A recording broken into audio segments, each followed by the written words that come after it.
வடக்கிலே ஒரு சம்பிரதாயம் இருக்கிறது, தெற்கிலே ஒரு சம்பிரதாயம் இருக்கிறது என்று இல்லாமல் ஜோதிடம் வடக்கும் தெற்கும் இணைந்து பொதுவாக ஒன்றாக இருக்கிறது என்று சொல்வது வழக்கம். ஆனால் அதில் ஒரு நுட்பமான கருத்து ஒன்று உள்ளது. காலத்தை விதிக்கிறது அப்படிங்கிறது ஒன்று, காலத்தை நிர்ணயிக்கிறது அப்படிங்கிறது ஒன்று. இந்த ரெண்டும், காலத்தை விதிக்கிறது காலத்தை நிர்ணயிக்கிறது, ரெண்டு காரியத்தையும் பொதுவாக ஜோதிஷால் பண்ணிட்டு இருக்கா.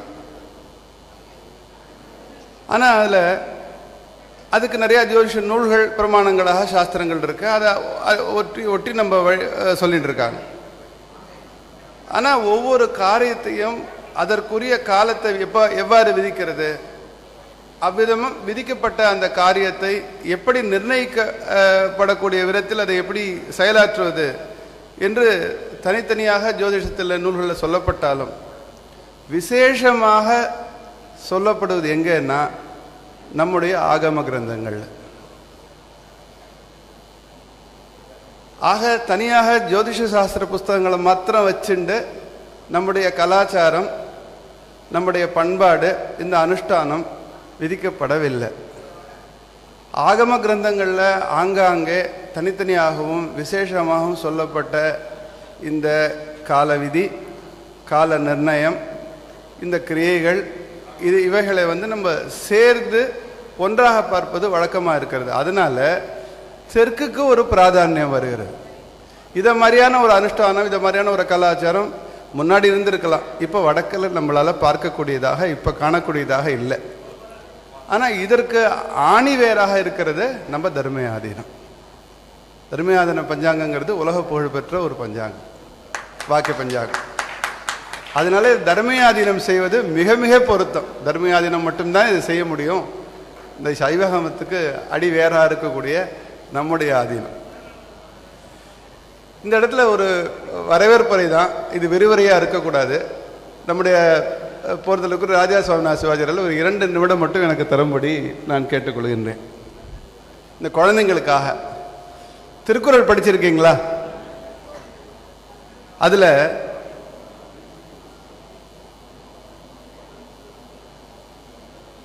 சுழன்று கொண்டிருக்கக்கூடிய ஏர் பின்னது உலகம் அப்படின்னு திருக்குறள் இருக்கு இல்லையா? சுழலும் ஏர் பின்னது உலகம், அதனால் உழந்தும் உழவே தலை. தமிழாசிரியர் இங்கே இருக்கார். பொதுவாக என்ன சொல்லுவாங்கன்னா, பல தொழிலை நீங்கள் செஞ்சாலும் எல்லாவற்றுக்கும் ஆதாரமாக இருக்கக்கூடிய உணவை நாடி உலகம் இருக்கிறதுனால நீங்கள் ஏறு தொழில் பின்னாடி இருங்க. இது சைவாகம் ரீதியாக, ஜோதிஷ ரீதியாக இதற்கு ஒரு விளக்கம் கொடுக்கலாமே அப்படின்னு ஒரு யோஜனை வந்தது. எப்படின்னா, கர்ஷனாதி பிரதிஷ்டாந்தம்னு சொல்கிறோம். கர்ஷனம்னா என்னப்பா? உழறது. பிரதிஷ்டைங்கிறது இந்த அறுத்தொழில் செய்யக்கூடிய, இந்த ஆதிசைவர்கள் செய்யக்கூடிய இந்த தொழிலான, புனித தொழிலான பிரதிஷ்டை. அப்புறம் பண்ணுறது அவர்கள் செய்யக்கூடிய அர்ச்சனை, வழிபாடுகள், நம்ம செய்யக்கூடிய வந்தனம். இதுதான் உழவுக்கும் தொழிலுக்கும் வந்தனை செய்வோங்கிறது. இந்த கர்ஷனத்திலேருந்து தான் எல்லாமே ஆரம்பிக்கிறது. உழந்தும் உழவே தலைன்னா, இந்த உழந்தும் உழவுங்கிறது என்ன? கர்ஷனம். கர்ஷனத்திலேருந்து, கர்ஷனத்தை முதன்மை தலைமையாக கொண்ட இந்த பிரதிஷ்டை முதலான தொழில்கள். அதனால உழவுக்கும் தொழிலுக்கும் வந்தனை செய்வோம் சொல்றது இந்த கர்ஷனாதி பிரதிஷ்டாந்தம், அதன் தொடர்பாக இருக்கக்கூடிய இந்த ஆலய வழிபாடு. அதனால திருவள்ளுவர் கூட இந்த கர்ஷனத்தை ரொம்ப முக்கியமாக சொல்லியிருக்கார் என்று தோன்றுகின்றது.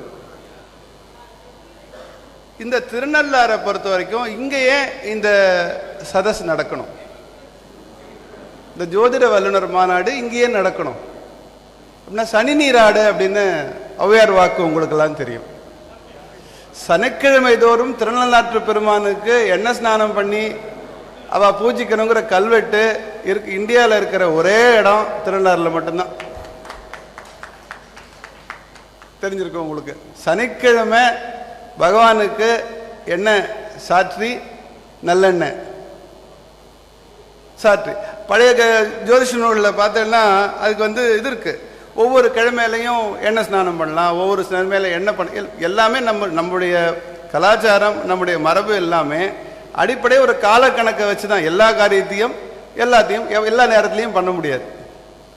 அப்போ சனிக்கிழமை விசேஷமாக எண்ணெய் ஸ்நானம் சொல்லப்பட்டது. சனி நீராடுன்னு ஔவையார் சொன்னது.